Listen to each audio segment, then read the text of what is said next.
Sir, எந்தெந்த மாதிரி cash டிரான்சாக்ஷன்ஸ்க்குலாம் income டாக்ஸ்ல notice கொடுப்பாங்க சார்? நல்ல கொஸ்டின் இது.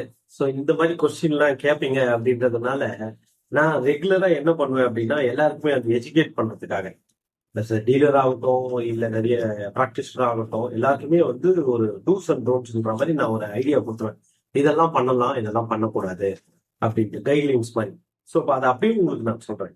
எந்தெந்த மாதிரியான டிரான்சாக்ஷனுக்கு வந்து பண்ணா இன்கம் டேக்ஸ்ல நோட்டீஸ் வரும் அப்படின்னா, நம்பர் ஒன் ஃபிக்ஸ்ட் டெபாசிட்.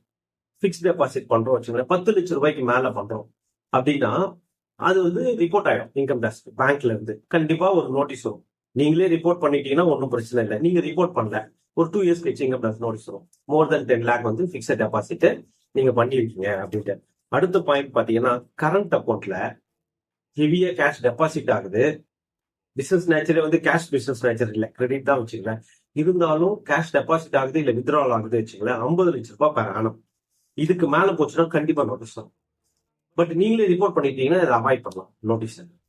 அதுக்கு அடுத்தது பாத்தீங்கன்னா, கேஷ் பேமெண்ட் வந்து பிசினஸ்ல வந்து எவ்வளவு ரிசீவ் பண்ணலாம், பிசினஸ் டு பிசினஸ் டிரான்சாக்ஷன் அப்படின்னும் போது 2 லட்சம் ரூபாய் அதுக்கு மேல போச்சுன்னா அது உங்களோட அக்கௌண்ட்ல ரிஃப்ளெக்ட் ஆச்சுன்னா, 2 லட்சம் ரூபாய் வாங்கியிருந்தேன் அபோவ் 2 லேக்னா கண்டிப்பா அதை நீங்க ரிப்போர்ட் பண்ணுவீங்க. ரிப்போர்ட் பண்ணீங்கன்னா கண்டிப்பா நோட்டீஸ் வரும், கிளாரிபிகேஷன் கேட்பாங்க. அதுக்கு அடுத்த பாயிண்ட் என்ன அப்படின்னா, இப்போ வந்து கிரெடிட் கார்டு ஜென்ரலா எல்லாரும் யூஸ் பண்ண ஆரம்பிச்சிட்டாங்க.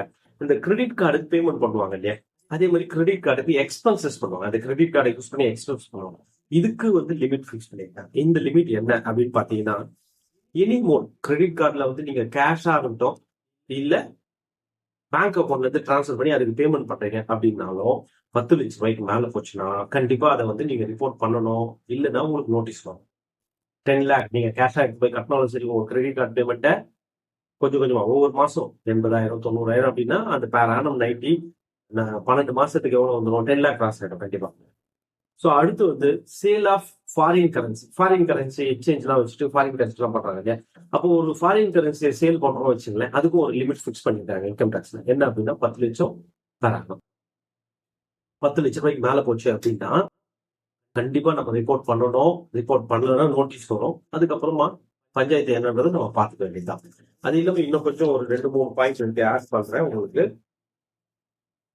ஃபாரின் டூர்ஸ், ஒருத்தர் ஃபாரின் டூர்ஸ் போறாரு வச்சுக்கல, அந்த ஃபாரின் டூர்ல வந்து அவரு ஒரு 2 லேக்குக்கு மேல கேஷ் கட்டி டிக்கெட் எடுத்து போறாரு அப்படின்னும் போது டெஃபினட்டா இன்கம் டேக்ஸ்ல இருந்து நோட்டீஸ். ஸோ அது பேங்க்ல இருந்து டிரான்ஸ்ஃபர் பண்றதா கரெக்டான விஷயம். அதை இன்கம் டேக்ஸ்ல காமிச்சிடணும், நான் இந்த கண்ட்ரிக்கு போறேன். அதை அவாய்ட் பண்ணிட்டு கேஷ்ல நீங்க டிரான்சாக்ஷன் பண்றீங்கன்னா அது கண்டிப்பா நோட்டீஸ் வரும் அந்த ஒரு இடத்துல. அதுக்கு அடுத்த பாயிண்ட் வந்து என்ன அப்படின்னா, 2 லட்சம் ரூபாய்க்கு மேல நீங்க வந்து செலவு பண்றீங்க உங்க இன்கம் டேக்ஸ்ல அப்படின்னும் போது கிரெடிட் கார்டை யூஸ் பண்ணி ரெகுலரா 2 லேக்ஸ்க்கு மேல நீங்க வந்து ஸ்பெண்ட் பண்றீங்க ரொம்ப லேவியஸ்டா அப்படின்னா டெஃபினட்டா நோட்டீஸ். ஸோ அது நம்ம வந்து ஈவன் ஒயிட் மணியே இருந்தாலும் நம்ம அக்கௌண்ட்ல காமிச்சிட்டோம்னா பிரச்சனை இல்லை. அக்கௌண்ட்ல காமிக்கலன்னா அந்த பிரச்சனை நோட்டீஸ் வரதான் செய்யும். அதுக்கு அடுத்தது பாத்தீங்கன்னா, இந்த share market, mutual fund, debentures இதெல்லாமே வந்து ஒரு 10 லேக் வரணும் பெர் ஆனம். நம்ம அதை கிராஸ் பண்ணி நம்ம பர்ச்சேஸ் பண்றோம், இன்வெஸ்ட் பண்றோம் அப்படின்னு வச்சுங்களேன், அதை வந்து நம்ம ஐடி ஃபைல் பண்ணும்போது ரிப்போர்ட் பண்ணணும். பண்ணல அப்படின்னா நோட்டீஸ். ஸோ மோர் தென் 10 லேக் இன்வெஸ்ட்மெண்ட் இருந்தா share market, mutual fund, debentures இந்த மாதிரிலாம்.